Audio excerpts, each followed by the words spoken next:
প্রথমে শুভেন্দু অধিকারী প্রচার চলাকালীন মাইক বাজানোর অভিযোগ, আর এরপরে যখন চক্রবেরিয়াতে সভা করছিলেন তৃণমূল নেত্রী তখন মাঝপথে তারস্বরে মাইক বাজানোর প্রতিবাদে তিনি সভা মঞ্চ ছাড়লেন। আর এই মুহূর্তে কি পরিস্থিতি, কারণ তৃণমূল কর্মীরা তারা ভবানীপুর থানার সামনে বসে পড়েছেন।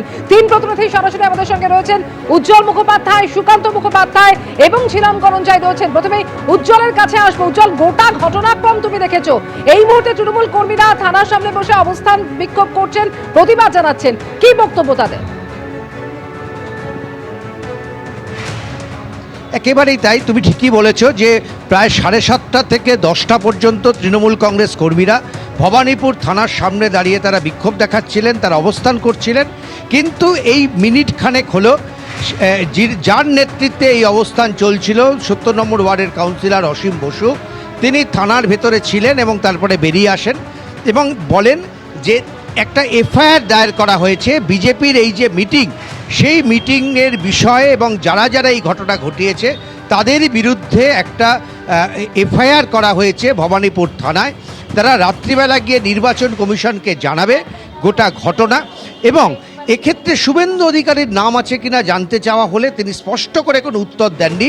তিনি বলেছেন সেরকম নাম মুখে আনতেও আমাদের ঘৃণা লাগে, ফলে এর থেকে শুভেন্দু অধিকারীর নাম আছে কি নেই সেই বিষয়টা এখনও তার তরফে অন্তত স্পষ্ট করা হয়নি। আজকে যে ঘটনাটা ঘটল সেটা কিন্তু অত্যন্ত অ্যালার্মিং এই কারণে যে প্রচারের আর 2 দিন বাকি রয়েছে, রবিবার এবং সোমবার হাফবেলা পর্যন্ত প্রচার।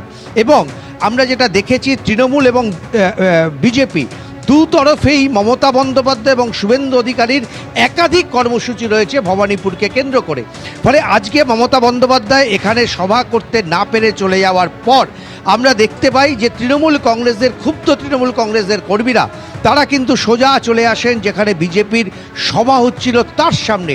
যদিও তাদের যুক্তি ছিল যে ভবানীপুর থানায় আসার ওটাই হচ্ছে রাস্তা, সেখানে রীতিমতন হাতাহাতি ছাড়া বাকি সবটা হয়। কোনো রকমে পুলিশ সেটাকে আটকায় এবং তারপরে এখানে দাঁড়িয়ে দীর্ঘক্ষণ ধরে অবস্থান বিক্ষোভ। ফলে নির্বাচনের একেবারে শেষ লগ্নে এসে কালকে থেকে কিভাবে সবার অনুমতি দেওয়া হবে এই বিষয়ে প্রশাসন এবং কমিশন কোনো পদক্ষেপ নেয় কিনা এখন সেটাই দেখার। সঙ্গে থাকো উজ্জ্বল। ভবানীপুরে মাইক সংঘাতে তুলকালাম বাঁধলো আজ। একদিকে চক্রবেরিয়াতে আজকে যখন তৃণমূল নেত্রী সভা করছিলেন তারস্বরে মাইক বাজানোর অভিযোগে সভা মঞ্চ তিনি ছাড়লেন, আর অন্যদিকে এর আগে যখন বিজেপির প্রচার চলছিল শুভেন্দু অধিকারীর প্রচার চলাকালীন তারস্বরে মাইক বাজানোর অভিযোগ ওঠে তৃণমূলের বিরুদ্ধে। আর এই মুহূর্তে তৃণমূল কর্মী সমর্থকেরা তারা ভবানীপুর থানার সামনে বসে পড়েছেন।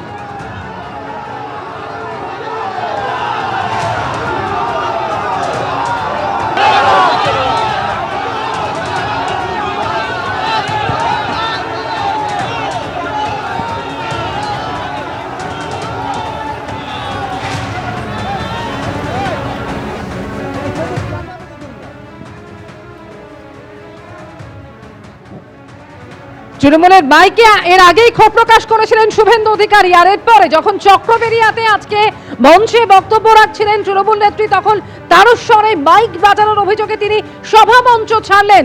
আর এরপরে এরই প্রতিবাদে তৃণমূল কর্মী সমর্থকেরা তারা এই মুহূর্তে ভবানীপুর থানার সামনে বসে পড়ে প্রতিবাদ দেখাচ্ছেন। মমতা বন্দ্যোপাধ্যায় বলেন যে এটা খুবই অপমানের, আমরা অনুমতি নিয়ে মিটিং করছি, তারস্বরে মাইক বাজানো হচ্ছে, আমি এর বিরুদ্ধে আইনি পদক্ষেপ নেব বলেও হুঁশিয়ারি দিয়েছেন মমতা বন্দ্যোপাধ্যায়।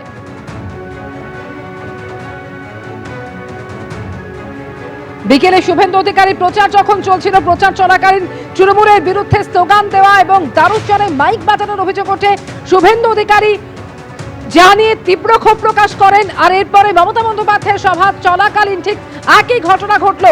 ক্ষুব্ধ হন মমতা বন্দ্যোপাধ্যায়, কি বললেন তিনি শোনাবো। আমার হচ্ছে অন্য একটা মিটিং এর সাথে,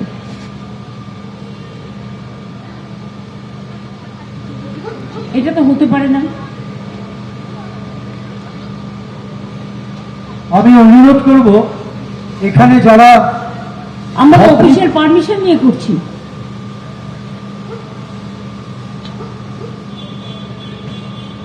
ভবানীপুর থানার যারা আছেন আধিকারিকরা একটু দয়া করে দেখুন, মাইক্রোফোনটা বারংবার বলা সত্ত্বেও কিন্তু আমাদের দিকে করেছে। আমরা কিন্তু এই অসভ্যতাম করি না। 70 নম্বর ওয়ার্ড ভবানীপুর এই অসভ্যতা মানবে না। কেন করবে এটা? ইলেকশনের কতগুলো রুলস আছে, তাহলে ওরাও যেদিন মিটিং করবে তোমরা পাল্টা লাগিয়ে দেবে, তখন পুলিশ খুলতে আসলে মেয়েদের ধরে এফআইআর করবে। এটা পার্সিয়ালিটি। এবিপি আনন্দ, এগিয়ে থাকে, এগিয়ে রাখে।